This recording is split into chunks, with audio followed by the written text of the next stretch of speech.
Welcome to Studying for Your First Semester Final in AP Physics 1, Finding Patterns When Problem Solving, Part 1.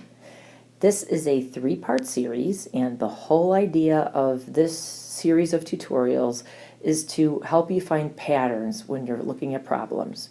If you are going to get a test, whether you're in regular physics or AP, especially the AP test, you are going to see problems where, and they're going to all be mixed up, and you're not going to know, what chapter this came from or whatnot. Here, if you see certain characteristics of problems, and if you do various tried and true procedures in order to solve these problems, you're going to do just fine. Now, so the first part, this part, is getting to know F equals ma even better. We are going to take apart the equation and see what makes it tick. Okay, let's look at acceleration first. Now, why is this important? Well, you're going to have problems where you have to worry about what sign the acceleration is. And a lot of students have the misconception that if you're slowing down, acceleration is negative, and if you're speeding up, acceleration is positive. If this is in your head, get it out right now, because we're going to replace it with some good stuff. Okay, so suppose that I have a car, and I'm going to draw this super good looking car here, and there's a student in it, and you can't tell because the head's too small, but that person is smiling because they are in a physics video. All right, so we are going to send the car that way, and when I talk about direction in any of these tutorials, I am just a creature of habit. I like to think of going up is always positive, going down is always negative, going to the right, just like a number line, is always positive, and going to the left is always negative. When you get good at problems, you could deviate from that, and you're thinking, well, why would you deviate? Well, sometimes it might make more sense to. Me, however, I'm very methodical. I just always keep it this way, and this way I don't get confused. So that's how I'm going to teach it. So if the car is moving this way and it is getting faster. All right, my challenge years ago was the physics. Nowadays, it's the pen. Okay, that's a terrible way to draw faster, but there you go. It's getting faster, and so I would say that it is moving, its velocity is in the positive direction. It is moving to the right. Okay, well now let's think about it. What would make this car go faster? Well, the only way you can make something go faster and slower is if you put a force on it. So which way would the force have to be on the car in order to get it to move faster in the positive direction? Well, all right, cue the pen color here. All right, so it would be having to go in that direction. And here we go, F equals ma. And if F is to the right, that means A is to the right. Acceleration is to the right. So acceleration is positive. Okay, let's do another example. And we're going to draw another just as cool car with another just as happy person in it. And the car is going to go this way. And just like before, it is still going faster. Oh, my faster looks so much better. All right, so now the velocity would be negative. Do you agree? It's moving to the left, just like we would on a number line. It's getting negative. In order for this to happen, a force would have to be going that way. Oh, so if force is in the same direction as acceleration, then that means acceleration has to be negative. Oh, so here it's getting faster, yet the acceleration is negative. Do you see what I mean? You're going to get things wrong if you think about it the other way. Okay, now let's do the opposite. Let's do the opposite. Now, what I'm going to do a little video magic here. And I am going to scrunch this up a little bit to give us more room. And I am going to draw another car, and let's draw a blue car. What the heck? That one kind of looks like a beetle. We'll give it a back wheel though. And happy as all heck driver, if I could get the driver working here. Okay, so car's gonna go this way, except now it is slowing down. Slowing down. Okay, so what is the velocity here? The velocity is what direction? It's going to the right, it's going to be positive. In order for the car to slow down, what has to happen? The force has to be acting against its motion. So that means that the force is going to the left, which means the force is negative direction. So acceleration has to be the negative direction. And yes, you guessed it, one last time. We're still gonna have the car. Okay, so now the car is going to go this way. And yes, it is slowing again. I'm not going to push my luck with it down. It's slowing again, so what direction does the force have to be? It has to be opposite the motion. So that means that my V was negative, but my force is pointing to the right, and so that means my acceleration is in the same direction. That has to point to the right, and so that is positive. Okay, now here's what I'm going to do. I am going to pause, well actually I want you to pause this video, and I want you to see if you could see a pattern with how you can remember the signs of the acceleration. I'll wait. Okay, I waited even if you didn't, and I know some of you didn't pause this video. I've been a teacher for way too long. Okay, so did you notice, and let's get a pretty, we'll get a pretty green color here. Did you notice that when it was going faster, both the velocity and the acceleration were positive, or both the velocity and the acceleration were negative? So when it goes faster, the velocity has the same sign. Same sign as A. And yep, you guessed it, when it's slowing down, look at this. They're opposite signs. So when something is slowing down, acceleration is going to be the opposite of the velocity. It's easy to find the sign of the velocity because all you have to do is saying, okay, is it going left, right, up, or down? So that little fact that only took you about 5 minutes to learn is going to play a key role in you solving a lot of other problems. So we're going to go to the next slide, and I'm going to show you. Okay, we are back. Okay, so now what I want to do is I'm going to show you various problems where you are going to have to worry about the acceleration. So let's pick up the familiar problem of, and cue the pen, all right, of Atwoods Machine.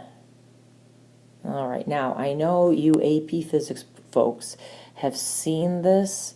Not so sure of the first year non-AP folks or whatever, but you have seen, so, but all we do is have a pulley, and a pulley is just a wheel that freely moves, and we have some masses on it, and let's suppose that this mass is bigger, and so the pulley is going to turn this way, and the masses are connected by one string, and so this mass is going to go down, and this mass is going to go up.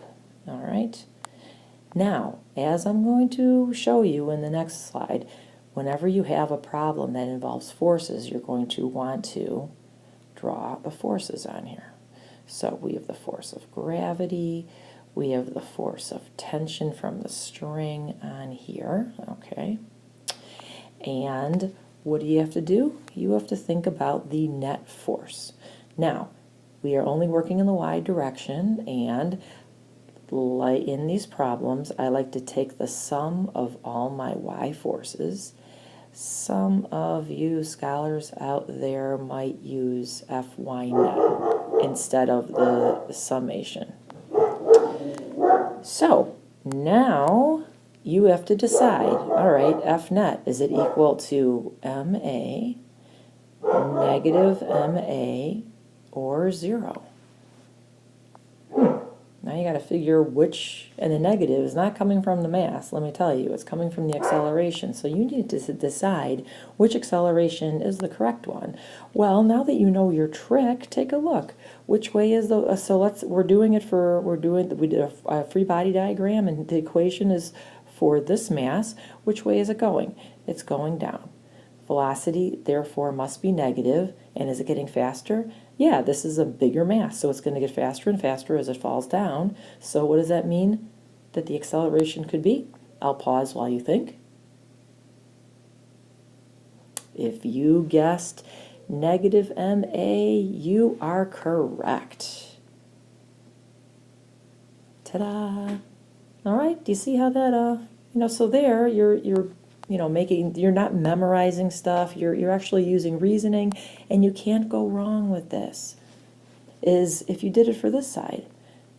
All right, if you did it for this side, what's the sign of the acceleration? Well, what's the sign of the velocity? The velocity, it's going up, so the velocity is positive.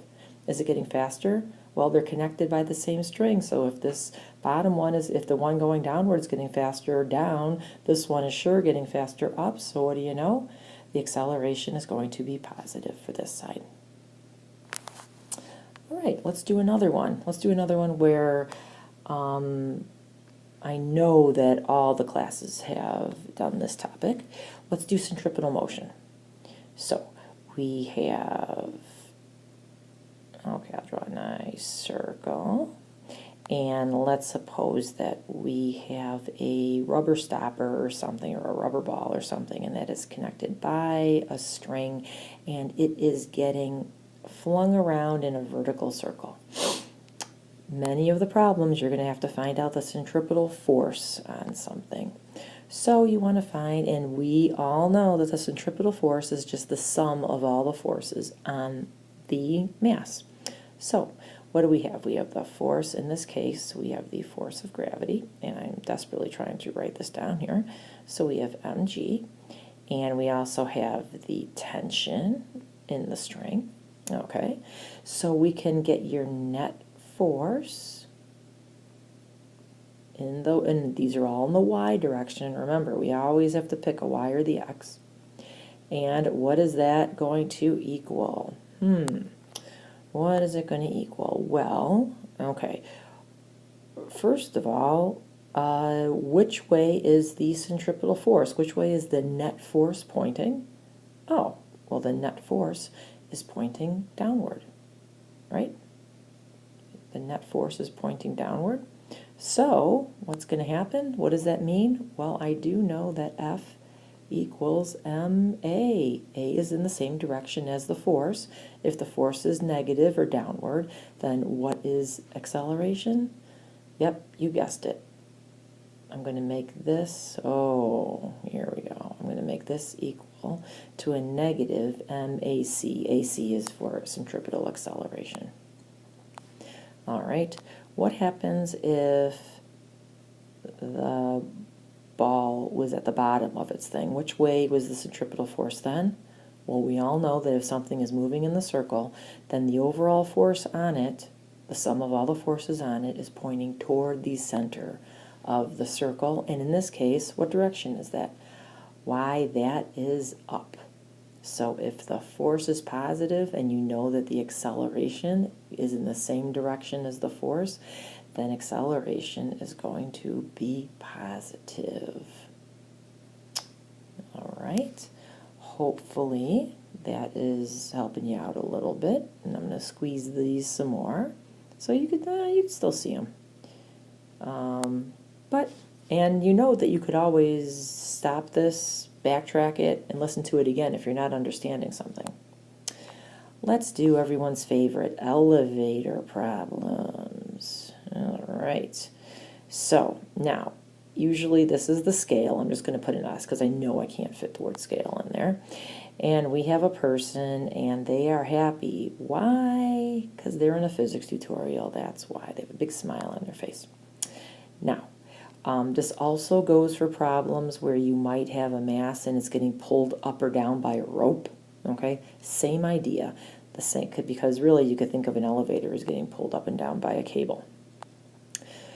So what we're going to do here is, okay, so now you are stuck with, well, what are the forces? What are the forces? Okay, so you're going to draw your forces, and you always have force of gravity, and then you have the normal force here. By the way, the normal force is the force the scale is putting on the person, which really, according to Newton's third, is the same as the force the person is putting on the scale. So this is actually, the normal force is what the scale reads.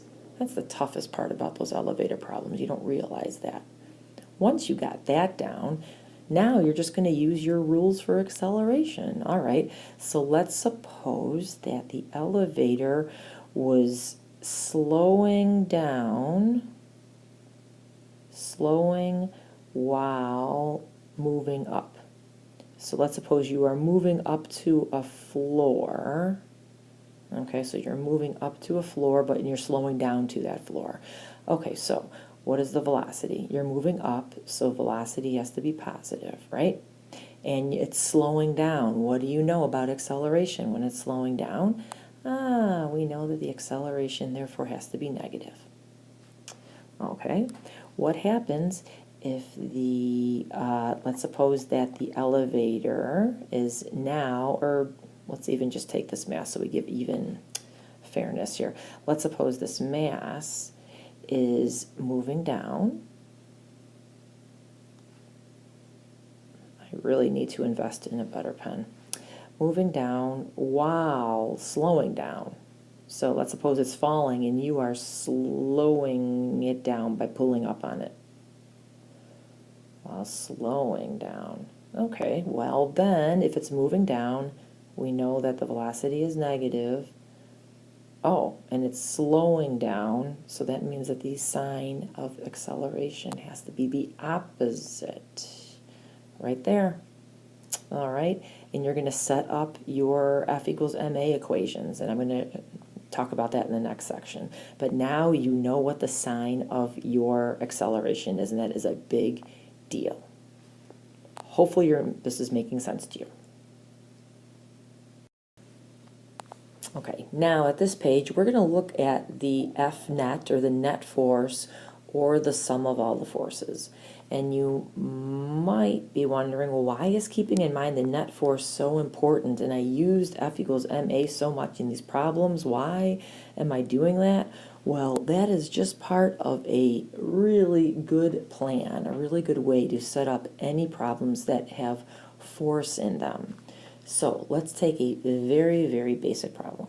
All right, let's take a problem. Actually, let's pick a problem that we have already looked at. Let's take a look at the Atwoods machine.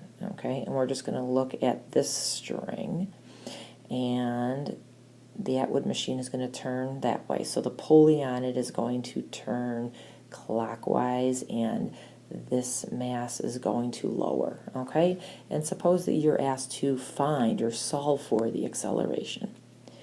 Any types of problems like this, any time you have an object and there's forces on it, you are going to draw a picture, and then you are going to draw a force diagram. So, or free body diagram. I like saying force diagrams.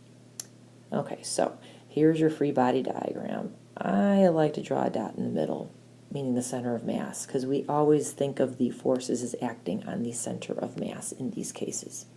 So what forces do I have?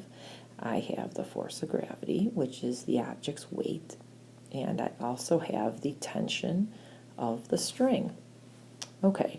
Now, what is the main reason that we are, and I'm going to actually, can I do this?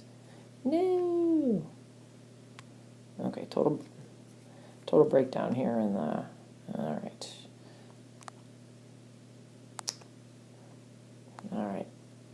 bring him back here. Okay, we got it. Don't worry. Don't worry. It's all good. All right. Let's, all right. Okay, so what I want to do is we are going to look at this free body diagram and realize, listen, this is the thing that we are going to translate into an equation. That is the whole point of doing a free body diagram. And despite the jumble, I did get this sign a little bit bigger. You always want to draw your free body diagrams, okay? And this is why, because you're going to turn them into something useful. So let's turn this into something more mathematical so I could solve. So I am going to use my F net in the y direction. And now I'm going to have to decide whether to put MA, negative MA, or 0 here. All right. So let's see. Let's use our skills, our acceleration skills. So the velocity is negative. It is getting faster, so that would mean that the acceleration should be the same sign, so that should be negative. So I should pick negative here.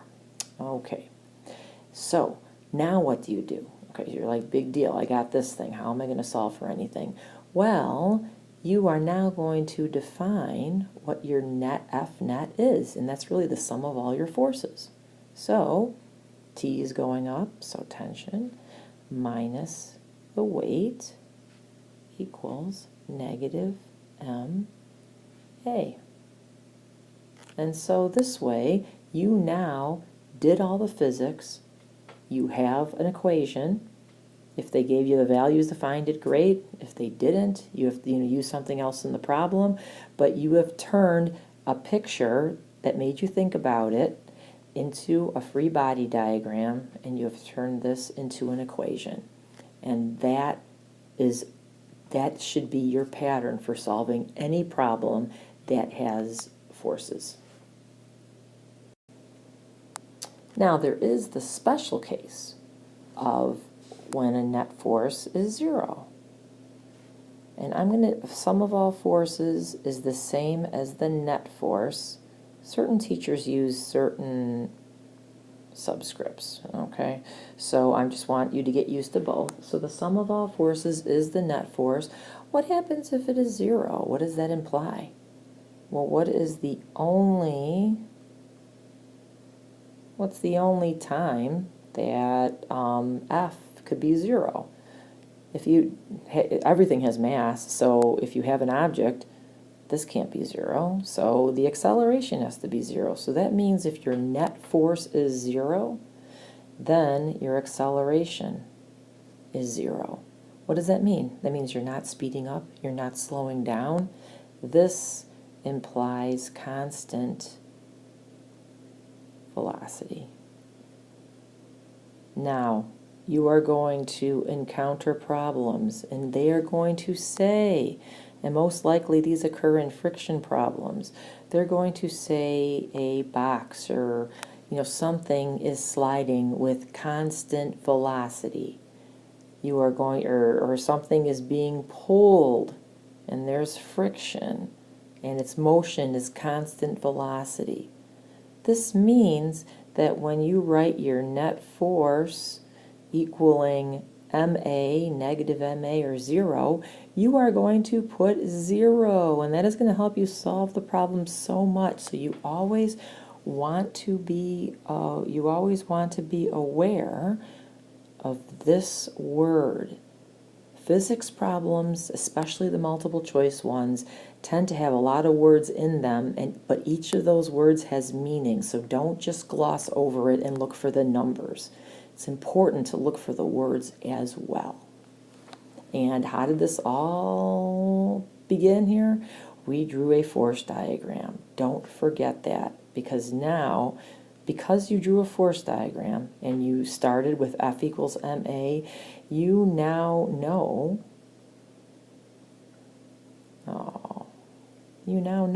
that your F, the force pulling it, equals the frictional force. All right, one day you're going to be very grateful. All right, we're almost done.